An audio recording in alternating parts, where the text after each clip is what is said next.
Au commencement, avant le temps tel que nous le connaissons, Dieu créa les anges. Ces êtres célestes étaient destinés à servir de messagers et de gardiens, chacun ayant un rôle spécifique dans le grand dessein divin. Ils étaient des êtres de pure lumière, ses créations les plus aimées, et parmi eux, Lucifer était le plus brillant. Sa lumière surpassait celle de tous les autres, et il était souvent comparé à une étoile scintillante dans le firmament céleste. Il était connu sous le nom d'étoile du matin, le porteur de lumière, un témoignage de sa gloire radieuse et de l'amour que lui portait le Créateur. Son éclat était tel qu'il illuminait les cieux et inspirait tous ceux qui le voyaient. Lucifer était parfait dans sa beauté, sa sagesse et sa puissance. Sa présence imposante et majestueuse était un symbole de la perfection divine, et il était admiré par tous les autres anges. Il était le plus radieux de tous les anges de Dieu, chargé de guider ses frères et d'illuminer les cieux de sa lumière divine. Sa mission était de répandre la lumière et l'amour de Dieu à travers l'univers. Sa présence, disait-on, remplissait le cœur des autres anges d'admiration et d'amour pour le Créateur. Ils voyaient en lui un modèle de dévotion et de loyauté envers Dieu.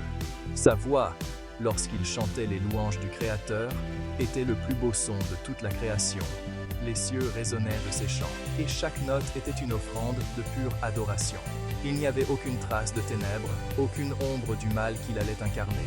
Sa pureté était incontestée, et il était l'incarnation même de la lumière divine. En ses premiers jours, Lucifer était un témoignage de l'amour et de la lumière sans borne de Dieu. Il représentait l'espoir et la promesse d'un avenir radieux, un phare de lumière dans l'immensité céleste.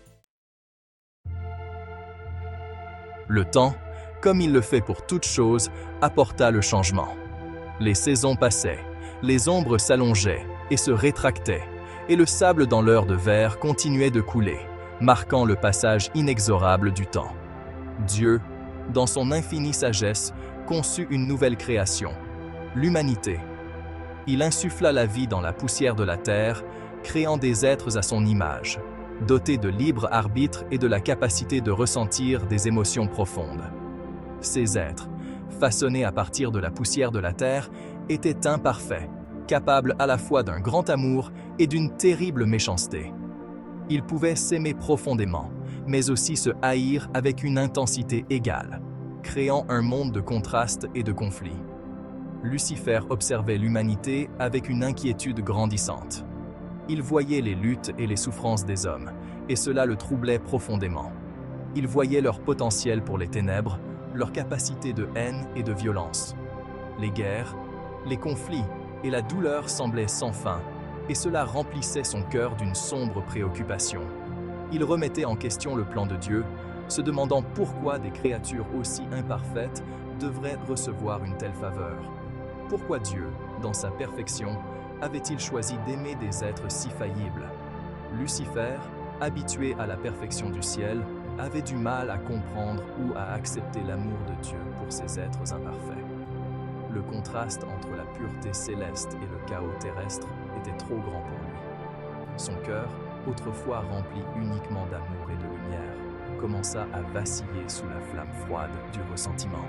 Le doute s'insinua en lui, transformant lentement son amour en une amertume croissante et son esprit en un champ de bataille intérieur. Les murmures commencèrent subtilement, comme le bruissement d'ailes dans le silence du ciel. Ces murmures, à peine perceptibles au début, portaient en eux les germes d'une grande agitation. Lucifer, incapable de se résoudre au plan de Dieu, commença à exprimer ses doutes à ses compagnons anges. Il se demandait pourquoi les anges, créatures parfaites de lumière, devaient se soumettre à une nouvelle création imparfaite. Il parlait de l'injustice de favoriser l'humanité par rapport aux anges, des défauts inhérents à la nouvelle création de Dieu. Les humains, disait-il, étaient faibles et faillibles, tandis que les anges étaient forts et loyaux. De nombreux anges furent influencés par les paroles de Lucifer. Ils écoutaient attentivement, leurs esprits tourmentés par les mêmes questions et doutes.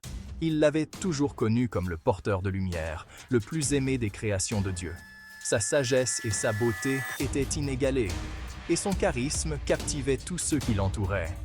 S'il remettait en question le plan de Dieu, c'est qu'il y avait peut-être une raison de douter. Les anges commencèrent à se demander si leur loyauté aveugle était vraiment justifiée. Les graines de la rébellion, une fois semées, prirent racine rapidement. Les doutes se transformèrent en convictions, et les convictions en actions. Ce qui était autrefois impensable devint une possibilité dans l'esprit de nombreux anges. Défier la volonté de Dieu et établir un nouvel ordre. Ils se réunirent en secret, planifiant leur rébellion avec une détermination croissante, prêts à tout risquer pour ce qu'ils croyaient être juste. Les murmures se transformèrent en cris, les doutes en défiance ouverte. Lucifer, consumé par son propre sentiment de justice, rallia ses partisans contre le trône de Dieu. Une grande guerre éclata au ciel, une bataille comme l'univers n'en avait jamais vu.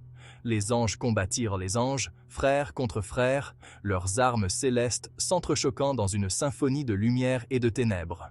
Les cieux tremblèrent lorsque Lucifer, brandissant la puissance de sa puissance autrefois incontestée, mena ses légions contre les forces fidèles à Dieu. La guerre fit rage pendant ce qui sembla être une éternité, un témoignage de la beauté terrible des anges, déchus et divins. Mais même la puissance de Lucifer, aussi vaste soit-elle, ne put résister à la puissance du Créateur. Cinquième partie, la chute de l'étoile du matin. Finalement, Lucifer et ses partisans furent vaincus. L'archange Michel, brandissant l'épée flamboyante de Dieu, frappa l'ange rebelle, le chassant des cieux.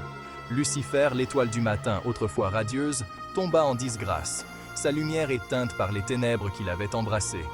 Alors qu'il plongeait des cieux, le cœur de Lucifer s'endurcit. L'amour et la lumière qui l'avaient autrefois défini furent remplacés par l'amertume et le désespoir. Il avait tout perdu, sa place au ciel, sa relation avec Dieu et même son nom. Sixième partie, la naissance de Satan. Chassé du ciel, Lucifer tomba dans l'abîme, le royaume des ténèbres éternelles et du désespoir.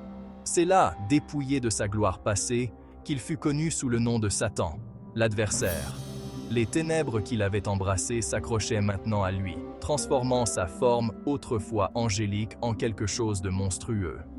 Le radieux porteur de lumière avait disparu. À sa place se tenait Satan, l'incarnation de la rébellion et de l'orgueil, le cœur rongé par la haine de Dieu et de toute la création. La chute l'avait transformé, corps et âme. Septième partie, un serpent et une pomme. Exilé dans les ténèbres, Satan planifia sa vengeance.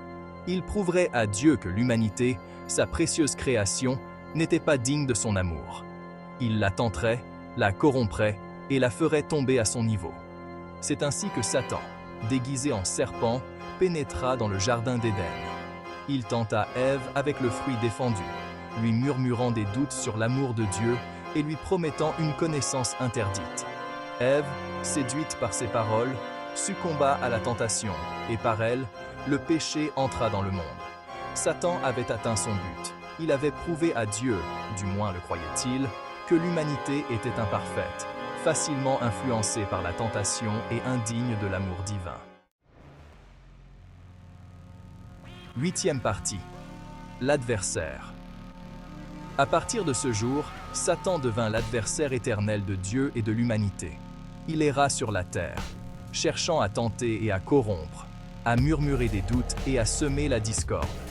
Il devint l'incarnation de tout ce qui était mauvais, la source de la tentation et du péché dans le monde. Son influence se manifestait dans les recoins les plus sombres du cœur humain, dans la violence, la cupidité et la haine qui rongèrent le monde. Il était le murmure dans l'ombre, le tentateur dans le jardin, celui qui apportait le doute et le désespoir. Neuvième partie, la signification de Satan. L'histoire de la transformation de Lucifer en Satan est au cœur de nombreux récits théologiques. Elle sert de mise en garde contre les dangers de l'orgueil, la nature séduisante du pouvoir et les conséquences de la rébellion contre Dieu. La chute de Satan nous rappelle la fragilité des êtres, même les plus parfaits.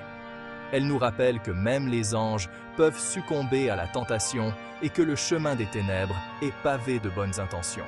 Sa présence continue dans le monde nous rappelle la bataille constante entre le bien et le mal, la lutte au sein de chaque cœur humain pour choisir entre la lumière et les ténèbres. 10e partie. Conclusion.